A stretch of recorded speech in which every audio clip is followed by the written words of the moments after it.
La masturbation. La masturbation. Sur la masturbation. La masturbation. La masturbation. La masturbation.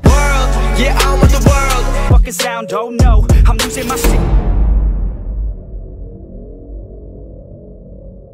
Quelqu'un a dit un jour que l'industrie de la PAF rapporte, selon les statistiques de 2022, plus de 320 milliards de dollars. Et pourtant, personne ne veut admettre et dire qu'il regarde de la PAF. Et pourtant, le fait de se LeBron James, c'est une routine pour plusieurs parmi nous.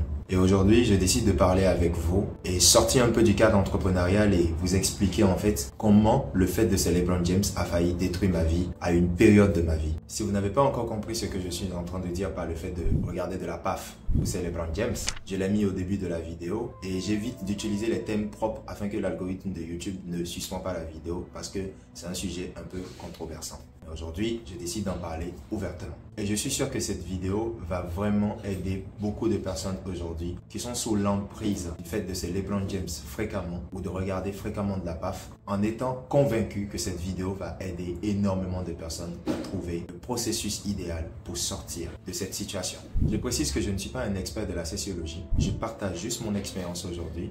Et mon but n'est pas de vous dire des conneries du genre c'est LeBron James c'est bon pour la santé ou c'est LeBron James n'est pas bon, ni absolument de vous juger. Je parle tout simplement de mon expérience, que ce soit mon expérience personnelle en toute transparence et les recherches que j'ai eu aussi à mener sur le sujet. Et quand je parle d'expérience, je parle surtout des remarques que j'ai eu à faire sur moi dans cette période de ma vie où le fait de ce LeBron James était devenu pour moi une habitude, que ce soit les remarques sur le plan physique, sur le plan émotionnel et sur le plan du travail. Et je tenais aussi à faire cette vidéo parce qu'il y a 2 ou 3 personnes qui m'ont aussi demandé un jour, est-ce que je pense que le fait de ce LeBron James pouvait empêcher à quelqu'un de réussir dans la vie? Pour commencer et aller droit au but, personnellement, j'ai commencé à regarder de la PAF à l'âge de 15 ans et même si c'est très difficile à croire pour vous, j'ai commencé à me LeBron James à l'âge de 19 ans. Ouais, pour certaines personnes et la majorité, ça commence beaucoup plus tôt, surtout pour nous autres, les garçons ou les hommes en quelque sorte. Et donc oui, je regardais de la PAF sans me LeBron. Et je dirais que, tout comme chez la majeure partie des personnes, quand je l'ai fait pour la première fois, j'avais vraiment l'impression que j'ai vraiment fait quelque chose de mal. En fait, je l'ai ressenti au fond de moi et tout. Personne ne me l'avait dit, mais c'était juste un ressenti de culpabilité après l'acte. Donc je rappelle que même jusqu'à 19 ans, j'étais encore chaste. Et donc c'était la première fois pour moi en fait d'avoir un tel ressenti en fait. Je me souviens encore m'être promis de ne jamais recommencer. Mais vous aussi, vous savez, hein, quand on parle de LeBron James, c'est pas aussi évident d'arrêter quand on commence et tout. Donc en bref, j'étais devenu complètement accro à ça et j'ai continué à être accro jusqu'à mes 21 ans. Et c'est là maintenant que je me retrouve à ma première expérience à l'acte avec une personne réelle. Les gars, ma première fois réellement était catastrophique. J'arrivais pas du tout à me contrôler. C'était vraiment bizarre de découvrir en fait que ce que j'idéalisais avec la PAF n'était pas réellement ça dans la vie réelle. Et ce qui se passait en fait là, cette première fois, je me suis rendu compte que c'était complètement différent de ce que j'avais idéalisé tout ce temps que j'étais en train de regarder de la PAF. Et donc en fait, je ne savais pas du tout à quoi m'en tenir. Et pire encore, c'était complètement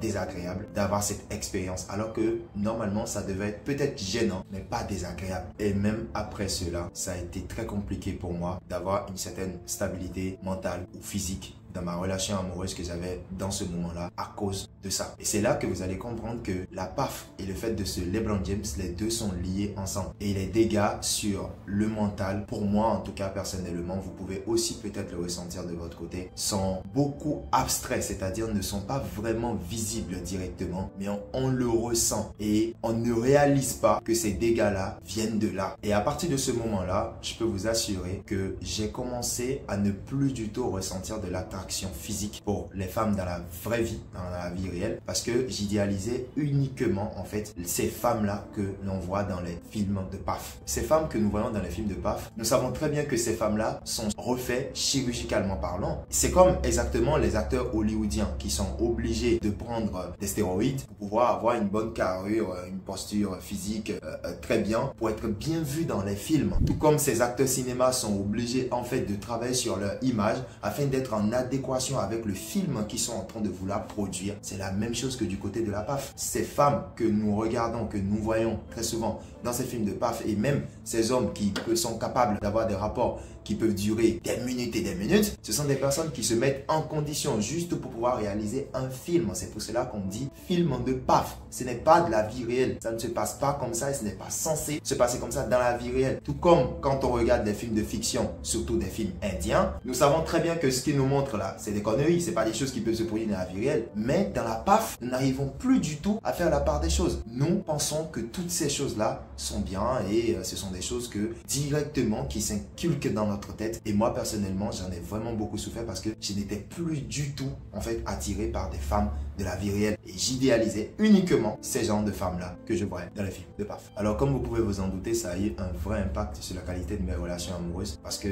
je me retrouvais en fait à être avec des personnes qui ne m'attiraient pas et c'était un peu comme c'était pas du tout naturel en fait. Et vous savez, pour couronner le tout, le fait que je suis trader et ça va faire maintenant plus de 6 ans et dans la période là, ça faisait quand même un bon moment. On est en tant que trader habitué à rester enfermé pour travailler. Et donc en fait, mon passe-temps quand je n'étais pas en train de trader ou quand je n'étais pas en train de faire autre chose, c'était tout simplement le fait de célébrer LeBron James. Et on reconnaît très bien les jeunes étudiants qui rentrent à la maison directement et la première des choses à laquelle ils pensent, c'est de rentrer dans la chambre et de commencer à se LeBron James.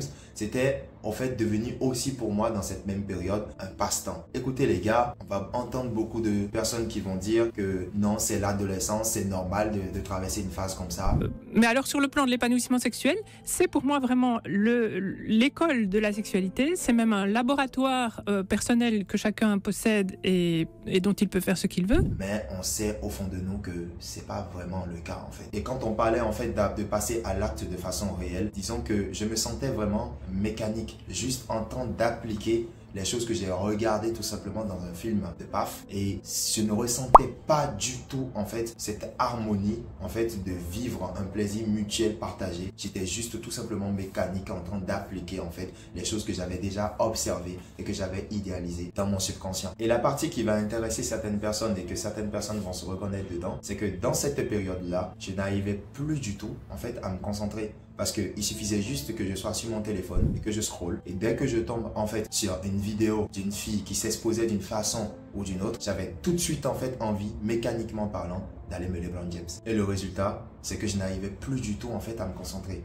La moindre petite vidéo ou petite photo pouvait directement créer en fait la dopamine dans ma tête et me stimuler à avoir envie d'aller me LeBron James. Et j'ai réussi quand même, grâce à quelques techniques que j'ai regardées sur internet, à arrêter pendant un petit moment. Et pile au moment où je croyais avoir fini avec ça, devinez quoi? C'est à ce moment-là que je tombe sur des vidéos de soi-disant experts ou tout simplement des personnes qui partageaient juste des conseils sur internet qui parlaient tout simplement des bienfaits du fait de se LeBron James. Ben, c'est un shoot d'hormones positives, de bonheur et tout ça et tout ça. La masturbation est un excellent moyen pour se débarrasser de tous ces stress. Moi, je dirais vraiment, il n'y a aucune raison de voir la masturbation comme quelque chose qui pourrait vous nuire. Et merde les gars, écoutez, il ne faut pas croire tout ce que vous voyez sur les réseaux sociaux. Parce que moi, j'ai gobé tout ça. Et le pire aussi, c'est que quand je tombais sur des vidéos de personnes qui donnaient des conseils sur le fait d'avoir des relations ou des rapports sexuels, je confondais les deux parce qu'on peut vous sortir une théorie qui explique le fait que avoir des rapports sexuels avec une personne pour vraiment participer à votre bien-être, peut vous permettre de vous sentir bien, peut vous permettre en fait d'être en pleine forme physique, peut vous permettre de vous sentir émotionnellement bien. Mais en réalité les gars, rapidement que je voyais ces vidéos, rapidement que j'entendais sur ces conseils-là, je me disais toujours que le fait d'avoir des rapports sexuels et le fait de se LeBron James, c'était pareil. Donc forcément, les avantages de l'un seraient partagés par l'autre, ce qui est absolument et complètement faux. Parce que avoir des rapports réels et ce LeBron James, c'est pas la même chose. J'ai commencé aussi à mettre en avant des arguments qui pouvaient en fait me convaincre automatiquement et mentalement que cet acte en fait était bien pour moi, parce que je me disais aussi des choses du genre, si je continuais à me LeBron James, ça me permettrait de me canaliser, de ne pas tromper ma compagne quand elle n'est pas là, parce que de toute façon si elle n'est pas là, je peux tout simplement me LeBron James. Et c'est maintenant même que j'ai eu toutes les raisons même là de commencer encore à me LeBron James. Et quand j'ai recommencé en fait cette fois-ci après une bonne période où j'avais arrêté, j'ai recommencé avec assurance. C'est un peu comme ce qu'on appelle le déni quoi. C'est un peu comme quand on parle dans le langage religieux d'iniquité. C'est-à-dire que tu fais cette chose en pleine conscience tant bien même que cette chose entre griffes peut être mal pour toi. Et je le faisais volontairement, je le faisais exprès. Je n'avais plus du tout ces sentiments de culpabilité après l'avoir fait parce que je me sentais et je me disais et j'idéalisais le fait que c'était bien pour moi de me LeBron James. Là maintenant on va plus parler d'éthique morale. Là je vais vous parler de ce que j'ai vraiment ressenti en moi. Étant quelqu'un de sportif et de super actif, j'ai commencé à remarquer dans cette période-là que mes performances physiques et mon cardio avaient complètement diminué. J'avais aussi remarqué que à chaque fois que je finissais maintenant de me LeBron James, j'avais une douleur atroce au niveau de la tête. Je me sentais vraiment bizarre. Et après avoir fait ça, je n'avais plus du tout envie de faire quoi que ce soit. J'avais plus du tout envie de travailler. J'avais plus du tout envie d'atteindre mes objectifs. J'étais juste là comme ça à supporter en fait ce petit malaise. Et de l'autre côté,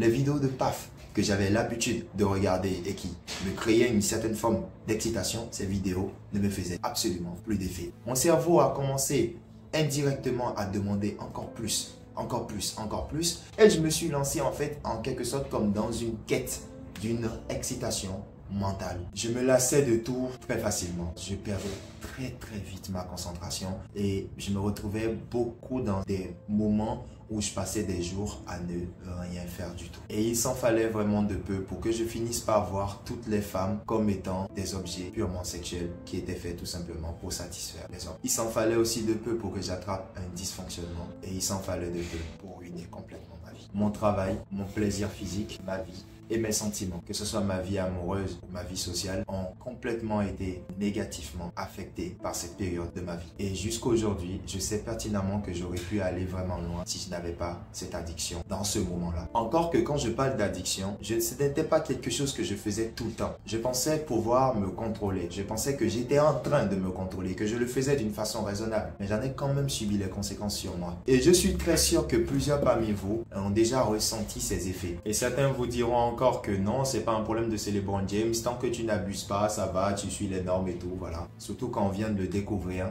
sans en devenir addict. Parce que certains spécialistes, parce que certaines personnes disent que la masturbation est naturelle, bah du coup, il y a des fausses informations qui tournent et du coup on se dit bah c'est pas grave, c'est normal de se masturber devant du porno, qui plus est quand on est jeune, etc. etc.